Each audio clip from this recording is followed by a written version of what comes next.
Hi guys, and welcome to my channel and the third video in a row, I don't even know, that you are seeing me in this shirt. So I promise I own other shirts. It's just that I did 3 videos in one day, and yeah, so I want to get this one done quickly before we go on to the next thing that we are doing this weekend. I want to make sure that I get this done so I can edit it and post it. So same chair as Friday's video, and so we are just going to jump into Sunday's video. So what is it? What am I talking about? I am talking about the first installment of my testimony. Okay, this is big. Okay, I'm going to be sharing things that are very raw, very real, very open, and very honest. Okay, I really hope that you can respect that and you can appreciate it. If you can't, then you know what, that's okay too, because I'm still going to share it. I can deal with it, and yes, I still have the whole red smudge on my face. I don't know what it is. I can't get it off. I think something smudged when I was doing my makeup and it just stuck that way, but I cannot get it off. So it looks like I have like an over amount of blush on one side. You know, it just is what it is. Still have my Yoo-hoo from the last video.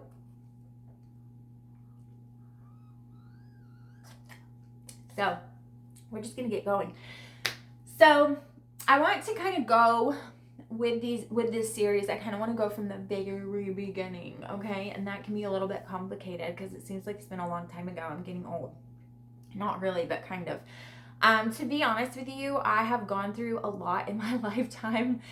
I've gone through a lot in my adult life, I will say, that most people do not go through in their entire lifetime. So just in a few years, I have gone through a whole lot, and it's not as bad as some people. We're not on a scale here, but it's just a lot, and there's a lot to it, and it's a lot of different kinds of things. So I don't want to cram it all in one testimony video. You know what I'm saying? So first of all, if you are new here, welcome. My name is Ashley. I'm a stay-at-home mom to 5 beautiful boys. I also have a stepson who lives with his mama and comes to see us all the time, and we get him as much as we can. And so yeah, 6 boys and a husband in a household that is crazy and chaotic and very zoo-like most of the time, right? So I love being a stay-at-home mom. We do homeschool, and yeah, I just kind of post content about our life, all about our life, everything in our life, and kind of put it in this lifestyle kind of vlog style channel. So with that being said, I kind of want you to get to know me better. I feel like the more that you can get to know me, I can get to know you, and the more that you get to know me up close and personal, you will trust me with yourself and share some things about you so that I can get to know the people who watch these videos, right? That's kind of my point. My point is I am a very introverted person who is learning more and more about myself, and figuring out that I am probably, 99.9% sure that I am on the spectrum. It is things that I'm discovering, and also have pretty hardcore ADHD, and those things explain a lot about me, okay? But because of that, I don't really interact socially very close-knit with basically anyone. I have just a few choice people that I love and hold dear to my heart, and I interact with closely. I'm not good with close relationships, especially not with a lot of people. So this is just kind of a way for me to interact with people a little bit easier and a little bit better, and also minister to people in a way that is more catered to my kind of personality, right? So let's just go to the very beginning, okay? I grew up in a Christian household. My dad was 19 and my mother was 16 when they actually had me and got married, or got married and then had me. They got married when my mom was about, let's see, I don't want to do the math right now. I think she was about 4 or 5 months pregnant when they got married, somewhere around there. And they were very, very young, of course. My mom, she dropped out of high school. She got her GED. She did do some college. My dad did do some college, and then, they worked, and my dad worked until I was about 6. We started traveling on the road to be evangelists, and my dad started preaching. And then after that, my mom got pregnant with my brother and sister, who are twins. And when she did that, he started pastoring, because it was very hard for us we would not have been able to fit in that tiny travel trailer, traveling all over the place with twins as well. And so we did start pastoring after that. And that was when I was about 6 or 7, and they were born when I was 7, and we continued pastoring at that church for, I want to say, like 10, 12 years, something like that.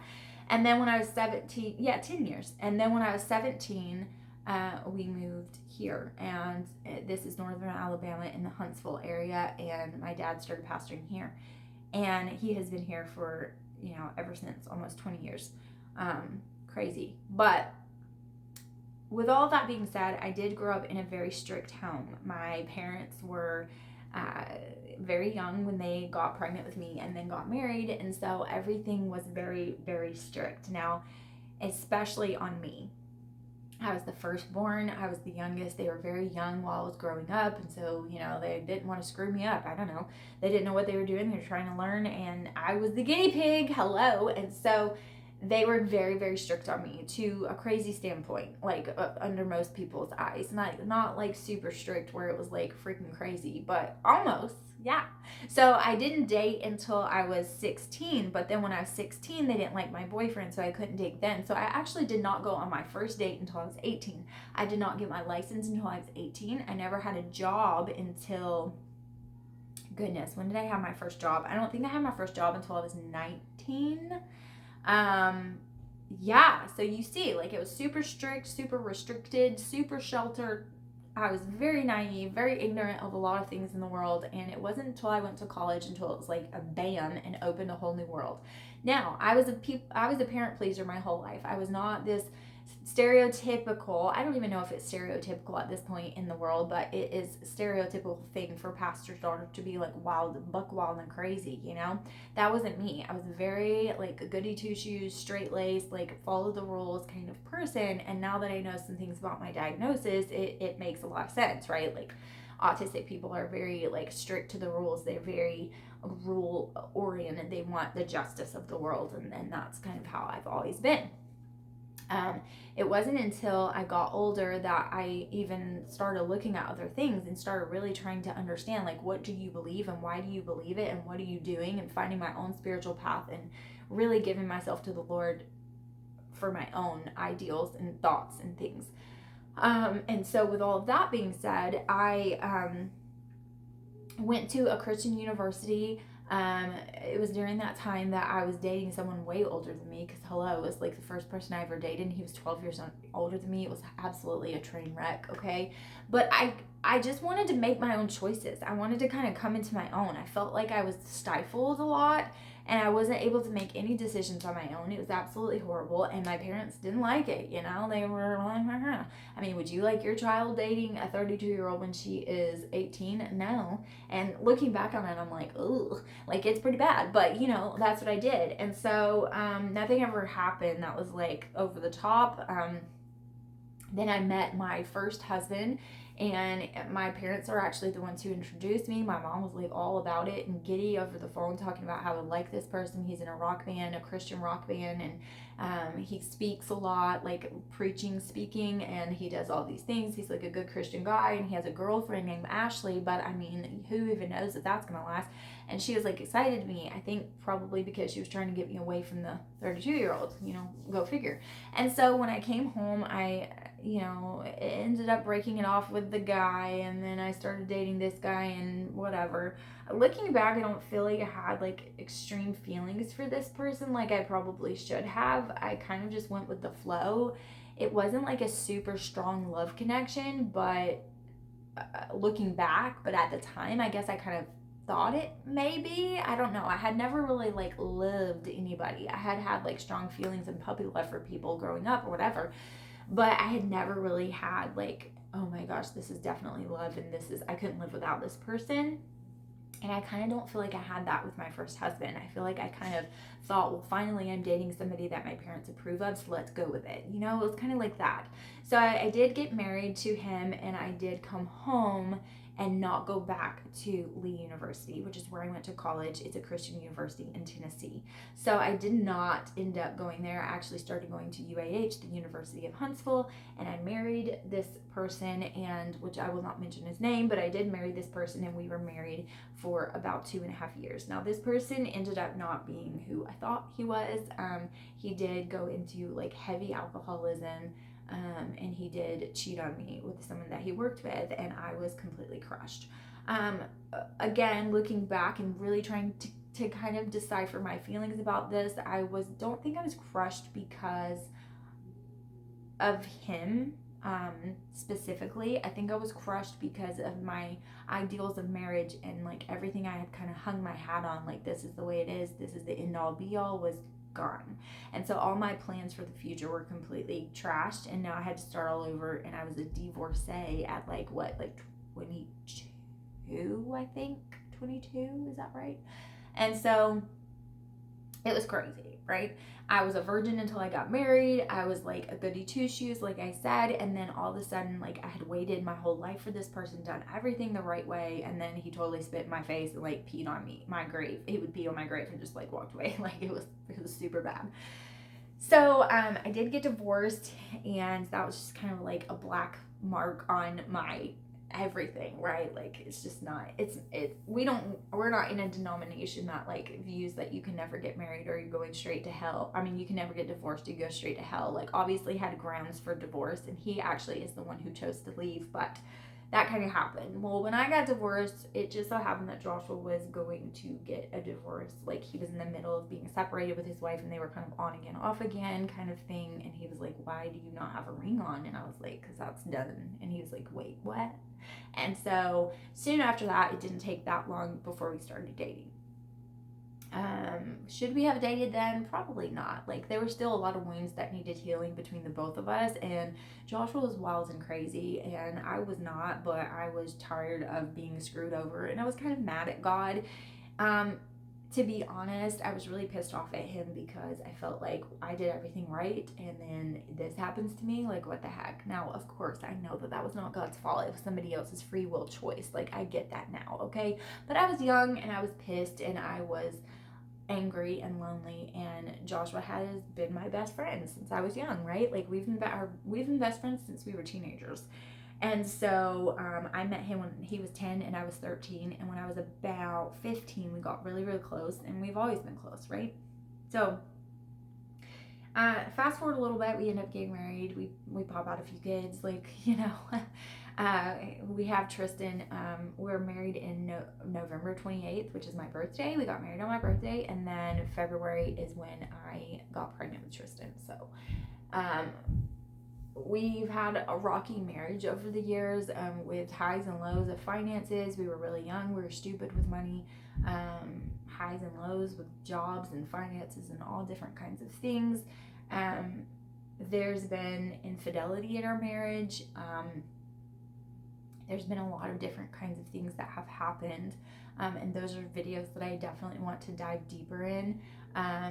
But there has been affairs on his side, and there's like the most complicated story ever that happened to me. So when I worked at Kohl's, I actually have a video of this. I think it's on my other channel, and it's like from long ago. I think it's still up on there. I don't think I've taken it down, but it's kind of about the whole story of what happened to me. But when I worked at Kohl's, I worked in management, and someone who was above me, he was my boss, and he made a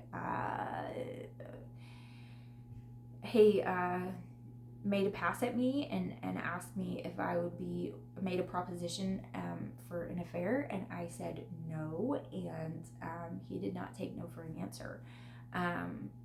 And I was really young, and Tristan was really young. I think Tristan was like 1.5, 2, something like that.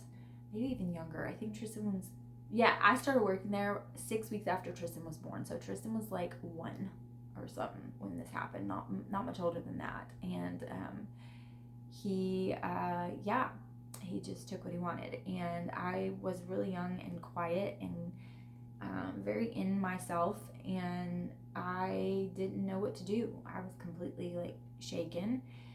And you think that you will know what you will do in that situation until you are in that situation, which I hope none of you ever are or ever have been. It is very hard and very awful, and you don't know what to do. And so I thought that I was stuck and no one would believe me. We had to have that job. Like so many things I would do differently now. It's kind of hard for me to look back on myself and think like, why did you do that? Why did you make that decision? Why could you have not done this or this or this? And you think of all these things, but I didn't. I told nobody. And slowly but surely, we entered into this game. Not slowly but surely, quickly, we entered into this game of cat and mouse where he kind of played against everything he knew he could and used this to kind of blackmail me and twist me into this game that he was playing and that I played along with. I played along with it. I thought that it was my fault. I blamed myself for it. He blamed me. He said it was all my fault, so I believed him, and I just assumed that I had gotten myself into this mess, and this was my fault. Maybe I asked for it. Maybe I'm just trapped. Maybe I can never get out of this. Didn't really know what to do. Me and Joshua were always fighting. We were always stressed about money and all of these situations, and I was a kid screaming. I was just kind of stuck in this perpetual cycle of horror, and I did not know how to get out of it at all. And so that happened for a while until Joshua found out. And from the outside looking in, from his perspective, it looked like it was a mutual thing. It did not look like, from appearances, that this was me being mistreated. And so I was too afraid to tell him of the real story. And so I just took the blame for a full-blown affair. That was my mutual decision, no other reason. And I let him think that for a long time. He told everybody we know. He was very angry and very hurt, and he told everybody we knew. So I let them all think that, and I let them all think that it was all my fault and that I did it and that I chose it and that I wanted it and that it was me, which this person was not attractive in the absolute least. Like, he's probably one of the least attractive people I've ever been around or known very closely. Like, he was not an attractive person, but that didn't matter. Nobody really thought anything about it, and it was just the way it was. And so that was thought of me for quite some time. It was thought of me that I did that, right? So fast forward a while, and my very beautiful and wonderful friend Tanya, who actually I met on YouTube, and she's from all the way across the country, and she came to my house and a few times, and we got really, really close, and I told her my story, but I kind of spun it in the way that it was my fault, and she knew right away that I was lying and that it was not my fault, and she asked for the whole story. When I told her the whole story, she was like, "Sweetie, that's called rape. Like, that's what that's called. Like, that's what it is. Like, I don't understand why you're saying this is something else. You're telling me this is your story, this is what happened. These are the things, and you are not accepting the fact that this was not your fault." So I broke down, of course, and I started to really let that sink in, of everything that happened from the beginning to the end and what all of that entailed, and the fact that that did happen to me. And I started to accept that, and started to accept that it was, I don't like to say I'm a victim because I never have a victim mentality, but that in that instance, I was the victim, and it wasn't something I chose for myself. It was something that was forced upon me, and I felt like I had to tell Joshua, so I did. When I told him, he did not take it well, of course. And because of that, we had a lot of marital issues. It brought a whole other can of worms. It opened another can of worms and kind of opened this all inside of him like it was fresh all over again. He had to question everything. He had to question what he did. He had punished me, not physically or anything like that, but he had punished me for a long time, like blaming me and all of these things and harboring this bitterness towards me for something that I didn't even do. And I was taking this blame, knowing all the while that this was not really what happened, but not wanting to tell him that because I didn't know what would happen, what he would do, how he would react, and the future of that. And so that caused a lot of deep issues. So I will encourage you with that if there's something that you're keeping from your spouse, no matter how big or how small, please don't do that. Just tell them.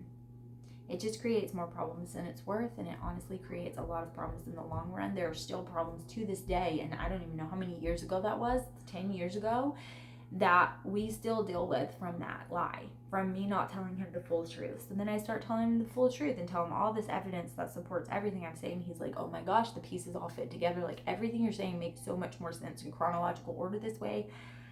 why did I see this? And then there's so much blame and things like that. But for me, it was very hard for me to get over, because not only am I going through this and it's very fresh of what I went through, but then I have to go through my husband thinking I did this horrible thing to him and betrayed him, and that's not what happened. And that's something that has forever changed me. But I will say that going through that in my life made me so much stronger. And it made me not only be able to advocate for my children and advocate for myself, but also advocate for other people and see warning signs and see red flags and talk to people who have been through what I've been through and have seen what I have seen. And I really think that it is such a ministry opportunity. I mean, my very first tattoo, God works all things for the good. You know, he works all things for the good. He works all things for the good of those who love him and are called according to his purpose. And God works all things for the good on my arm to remind me all the time that no matter how bad the situation is in your life, he will always work it out to the good. And there are so many positive things that I can say, so much of a different person than I am, so much stronger of an Ashley today that I was then, just from going through that and having to go through those instances of him forcing me into that kind of a relationship where I said no, and he said too bad. And then it was, months of a forced relationship that never should have happened and should not have been, and it was. And me not wanting it and him not caring and me just being silent for a long period of time, and that's abuse. So if you're in that kind of relationship, do not blame yourself. Do not be the victim. Do not think that this is your fault. It is never your fault. It is not your fault. If you said no, you mean no, and no means no. It doesn't mean maybe. It doesn't mean okay. There's nothing you did to ask for this kind of behavior. If you said no, that means no, and that's the end of it. And I truly hope and wish, I think that more awareness is being done on it, but I also think there's a lot of people spreading faults, like crying wolf, so to speak. And it makes people who really did go through that kind of predicament and that kind of horror, it makes it harder for those people who actually have been through it, because there's so many people saying they did that then you want to fall silent because you don't want to be one of those people that people think you're lying. And so you just don't say anything at all. And I really hope we can do away with that. I hope that we can, support one another and encourage one another into speaking out. And when abuse or something happens to you, that you can say it to the right people and you can feel confident that they are going to believe you and that things are going to be okay, and you can come out of this and you can receive help and support and encouragement, and you don't have to go through it alone, because that's something that I was afraid to do. And like I said, I do regret some of the ways I handled it. I mean, of course I do. I really do regret those things, but I'm not just forever injured by it. I am happy that I have become the person that I am through that struggle and through that situation.